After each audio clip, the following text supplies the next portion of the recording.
Hello everyone, and welcome to my Bold and Beautiful Today channel. I hope everyone is having a wonderful day. Before we begin, please hit the subscribe button and give this video a thumbs up. Bill and Lee hold a cryptic discussion about the maternity test, and Ridge brings Steffi to Gash's Wednesday, July 24, 2024 moment on the Bold and the Beautiful. Poppy vows to do whatever it takes to keep her life with Bill. Katie questions Lee, and Hope and Brooke celebrate. In the design office, Hope looks at a print of Finn and Steffi online. She slams the laptop shut when Brooke walks in. Her mama complains about Sheila being released and also says she wants to talk to her son about commodity differently, Ridge and me. Brooke tells her that Ridge is planning a big splash in Monte Carlo to advertise she'll be the new face of the bedroom line relaunch. Well, not just the face. It's lingerie after all. Hope's thrilled but realizes her mama is less so. Brooke didn't picture herself as the prophet, it was her line a long time ago. Hope thinks it's a great idea and sends a communication about dateless beauty. Brooke is flattered but still wonders if she's the right fit for that demographic. Hope points out she wears lingerie and is as beautiful as ever. Brooke's just having compunctions about wearing it in front of a camera. Hope thinks she could help other women feel sexy and confident. I am tete-a-tete, hoping you'll say yes. Brooke whispers, I formerly did. Hope squeals and they embrace. In the main office, Ridge and Steffi bandy Sheila's release. Steffi asks if it was her, also who could have done it. Switching gears, Steffi asks, Dad, why would you make Brooke the prophet for the bedroom line? She reminds him she is CEO and he needs to consult her on these effects.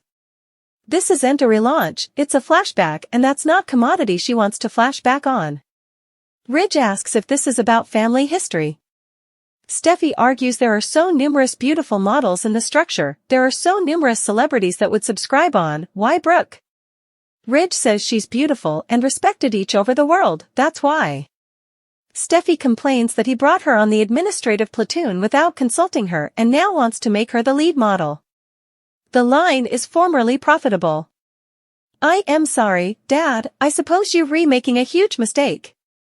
At Bill's place, Katie vows to Poppy that she won't stop looking for answers to the questions she has about her.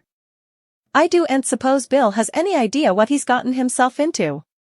Poppy smirks. She says her relationship with Bill has nothing to do with her. Katie has to ask her again if she knew Bill was Luna's father. Why did she stay 20 times to let the verity come out? Lee's surprised when Bill shows up in her office. Bill teases, I am nothing if not full of surprises. He wanted to come in and thank her for everything. Running the maternity test. Making sure it was done rightly. Lee smiles. Bill tells her how happy he's to have Luna as his son. She gives him a pointed look and says, I was happy to help. Lee tells Bill he's exactly the kind of father her bastard deserves. Bill says he loves Luna. Lee nods, so doy. You'll be a good influence in her life. Bill goes on about how different he feels as a man and a father. He chuckles that Liam says he's getting a girl pater. He wants to keep his family near. Narrowing his eyes, Bill intones, Spencers stick together. Weave each other's tails.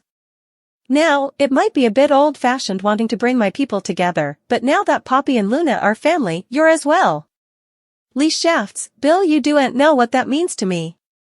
She recalls that he's formerly done so much for her by saving her life. Bill insists he was just in the right place at the right time. Lee argues he brought a foreigner into his home. Bill says she's not a foreigner presently, she's his son's aunt. Lee is so relieved that Luna's father is such a good man. I owe you so much. Bill replies, also you wouldn't mind doing me a favor. He wants her and Poppy to get on. Lee scoffs, just a little favor, huh? Bill says it wouldn't hurt to try. Family is important to him, however, you can count on me if there's anything that I can do to help you and your family heal your differences. You one of us now. At Bill's place, Poppy tells Katie that Bill understands why she couldn't say anything. Katie argues that she didn't just keep the secret from Bill, she kept it from her son as well. Out of nowhere she changed her mind and got a maternity test done after all this time. Poppy says it was time, she demanded. Katie asks, why? For what? She says commodity doesn't add up then, and she's going to find out what it is. In Lee's office, Bill tells her there's nothing he wouldn't do for her. You helped give me a son. You re under the Spencer marquee now. Lee gets choked up over her bastard having him in his life. The way he's so proud and happy to be her father is what family should look like. She laments all the challenging work she put in over the times, and also her marriage was destroyed by Jack's affair with Sheila. Bill tells her Jack let her down, but he wouldn't. Family is my precedence. Now I the son due in large part to you. Lee replies, Bill, you saved my life. It was the least I could do to repay you. Bill smiles. In the main office, Ridge tells Steffi that making Brooke the prophet will shoot an empowering communication to women each over the world. Steffi argues that he's not doing this to expand the demographic, he wants to do this for Brooke. I mean, everything is Brooke, Brooke, Brooke. She accuses her father of wanting to go backwards. He repeats that it's an empowering communication. Steffi thinks that will be lost with Brooke as the prophet, the limelight will be on Brooke and not the communication. Ridge is sorry the family bifurcation is still hurting her. Steffi says, so, you agree you re-elevating Brooke? She mutters about her tearing their family piecemeal. Ridge says he left her mother, however, she should be frenetic at him if she wants to be frenetic at someone. Or not be frenetic at all and try to get past it. He loves her and is proud of her and her work. He knows she can get past it. This whole Forrester versus Logan, that's gone. That's done. Steffi tears up. In the design office, Brooke and Hope rave over her being the prophet. Hope tells her it'll be amazing, she'll be amazing.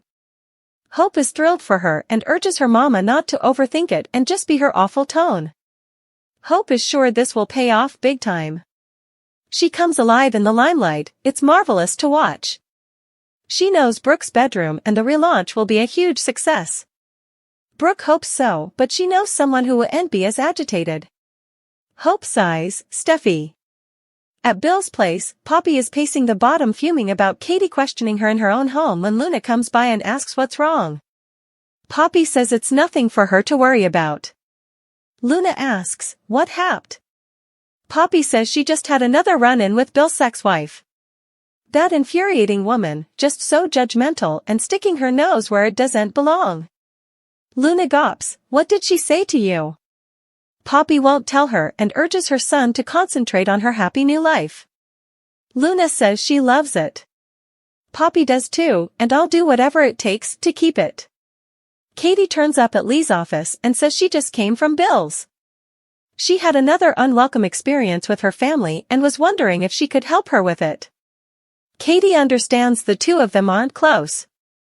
Can I ask you about that? Lee doesn't like the way Penelope has lived her life. She's always lived off of the liberality of aged men. Katie realizes she's calling her a gold digger. She has enterprises and has to ask her, you did the maternity test for Bill and Luna. Is there any chance at each that the test could be wrong?